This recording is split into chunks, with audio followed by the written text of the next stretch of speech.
On today's video, we're gonna unbox and set up the new Sony X80K. So I picked up the 50-inch because this one has the VA panel, not the IPS panel. And on this video, I'm gonna get it out of the box. We're gonna take a look at the setup menu, plus I'm gonna show you guys how to get everything up and running. I'm Tech Steve, sit back and relax, and let's get started. So once we get the full review done on this TV, I will show you guys how this can compare against the last year model, the X80J. All right, so now let's go ahead and get this opened up. Over here we have some feet. And it looks like they pack all their remote controls in this little plastic container here. So there we have some batteries for remote control, the power cord, as well as some wire maintenance clamps, instruction book. It looks like they finally changed the remote control, which we'll take a look at a little bit more in this video. And here's the other leg for the television. Now it looks like they put this cardboard piece in here to protect the screen. And there's some plastic foam in here to hold the TV in place. So now let's go ahead and get it out of the box and put it on the table. So as I always say, guys, try to put this screen down so you don't damage anything. And I'm going to go ahead and put this box over here to the side. Now it does have this plastic on it. Let's go and get that off.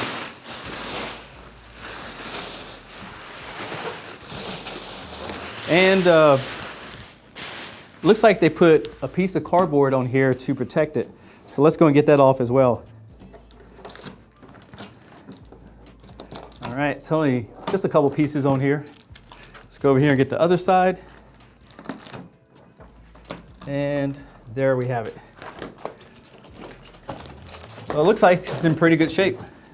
Now, one thing about the TV this year, they kept the same feet and they just snap into place like this. And the great thing is you don't have to use any kind of screws.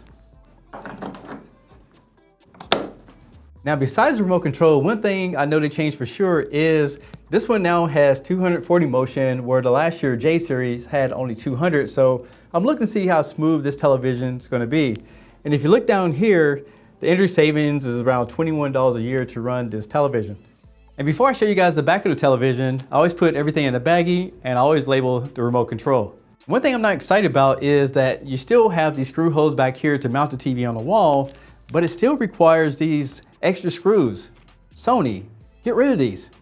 Now when it comes to the inputs, everything looks pretty much the same as last year. You have two USBs, you have a fiber optic output, you have a video input so you can hook up older VCRs with adapter. It also has 4 HDMIs, and since this is a 60 Hz television, you're only going to be able to get 60 Hz max. Over here you have your LAN connection for hooking up to a router. You have a RS-232 port, and that's for hooking up for service or presentation. And there's an IR blaster output as well. And the TV tuner is an ATSC 3.0, so yes, it will support the new next-gen 4K over-the-air content. So first thing I always do is just go ahead and plug it in, give it a little power, it's not gonna hurt anything. And then I have antenna over here, we're just gonna go ahead and plug that in. And this is the way you can get over-the-air channels for free, so it doesn't cost you anything.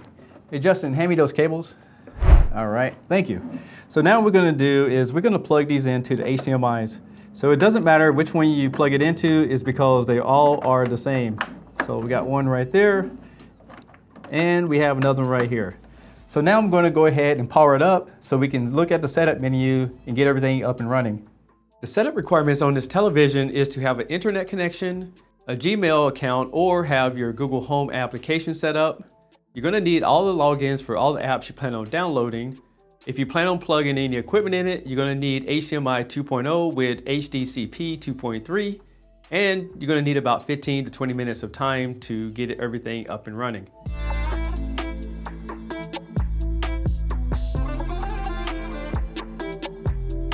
So this is the welcome screen. As you can see, you can choose through different languages, and it has plenty of them to work for just about anyone out there. So the first thing you would do is go ahead and press on your particular language. The next thing you want to do is choose your region, and here's all the ones that are available on the model that I have. Now there's two different ways you can set this up. You can use it as Google TV, and that's going to require the internet and that logins for the applications, which I mentioned earlier. or you can do a basic TV where you can watch live TV with a over-the-air antenna, or you can plug in anything using the HDMI cables. In this case, we're going to do the Google TV. Now you can use the Google Home application as I mentioned earlier, but for simplicity and show you guys that you can use the remote control, I'm gonna go down to the bottom and go ahead and press on it. The next thing we need to do is log into our Wi-Fi, and you will need the Wi-Fi password. Now with the Wi-Fi password installed, it's now looking to get that TV up and running. So the next thing you need to do is go ahead and add in your Gmail account. And if you don't have one, if I hit back here, you can go down here to the bottom to create account. But since I already have one, I'll go ahead and log in now. Now a lot of you guys don't know this, but if you use a Gmail account, you don't have to put in @Gmail. You just simply put in your username and hit OK. See, it went right to password. Now I have the password in, I can go ahead and arrow to the next screen. Now just in case you have two-step verification like I do on all my accounts, you just need to go to your smartphone and approve it. Now the first screen is going to be some terms and conditions. You can read through everything. The next screen is Google services. You can read through that. And the next screen that I received was setting up Google Assistant. So I'll go ahead and press continue. You also can allow Google to search across all your applications to find, let's say for example, a movie, and you have 3 different applications that has that movie. You can set that up. So I'll go ahead and allow that. To activate your voice match, now if it's just your television, you can just agree and it really will recognize your voice. But if you hit no thanks, it'll recognize anyone who's gonna talk to the television, which is okay. Now personal results, if you have this like in your living room or a room where a lot of people are, I do recommend you create a separate Gmail account, because this will allow all the results on your calendars or anything like that to pop up on this television. So just be careful of that. And then at the bottom here, there's some application that you can go ahead and have pre-installed once the TV is up and running.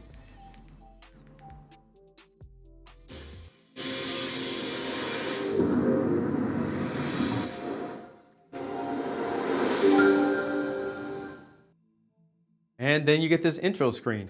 Now that we have the Google TV set up and everything, next part is you have to go through all the Bravia settings as well. So there's 2 different types of systems in this TV, which is kind of odd. But once you go through here, you're going to scroll down to the bottom. It's up to you. Make sure you read everything. Again, this is a demo account, so I don't really care about it too much. There's another option for voice recognition. Here's some power mode settings, so you can leave it off. You can make it low or high, read through it and see which one works for you.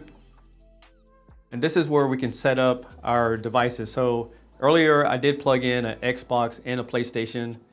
So I don't have a cable box set up or anything like that, but if you do have one, that's where you're going to press this. As far as the gaming consoles, those are set up in just a minute. The next thing I'm going to do is go over here to the built-in antenna, press on setup. I did plug everything in earlier as I showed you guys. And then it's going to start scanning for local channels. And this varies according to if you're in a service area. And I will tell you that when it comes to the channels, it really varies according to where you live at.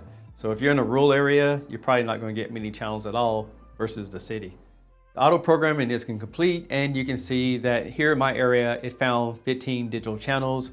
And I will tell you half of them don't even come in good. So there's about 6 good channels in there. Once you get that, just go ahead and press OK. So now I have all the channels configured, and keep in mind, this remote control can only program itself towards cable boxes. However, if you have an HDMI device like a CEC Blu-ray player, it'll still control that through the HDMI cable. So let's go ahead and press on next. And it did find my PS5, it didn't find the Xbox, but let's go ahead and configure these connections. So if I go ahead and press on the PS5, the interesting thing is that it switched itself automatically to Dolby Vision, and PS5 doesn't support Dolby Vision. So I'll need to go in and fix that a little bit later, which is kind of odd. Now let's go over here to HDMI 4, which is the Xbox. It didn't find that, so I need to go over here and let's hit game, flickers, and there's the Xbox. Hit done. However, it doesn't say that it's confirmed. But anyway, let's go and press on next.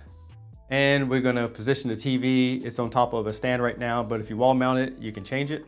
And this is how you calibrate the sound quality with the room. So all you need to do is have your remote control where you want to sit most of the time. Press on next, hit allow. And once you hit start, it's gonna make a bunch of loud noises to configure itself.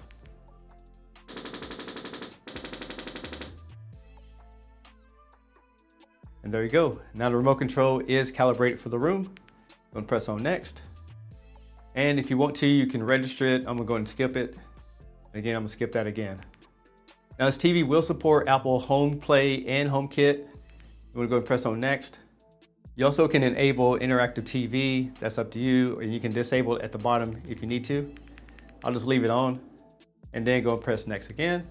One more time and done. The last step is gonna go ahead and find any applications and install them. If you set that up through the setup menu, it's gonna clean everything up and it should be ready to go in a few minutes. So I need to fix that PS5. For some reason, it went to Dolby Vision. So I'll just go over here to the settings, over to the side, choose channel inputs, go down here to external inputs. And then I'm gonna go down here to HDMI signal format.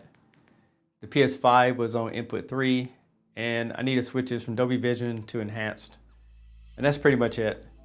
The Xbox is on input 4, so it's okay to leave Dolby Vision on there, but if the picture looks funky, you can switch back to enhance and disable it if you need to. As promised, here's another look at the Sony remote control. At the top of it, you can see they got rid of all the number pads. At the bottom of it, you have your hotkeys like YouTube, Netflix, Disney Plus, Prime. You got your voice search right there. So I pretty much like this newer design over the last year's. Very simple.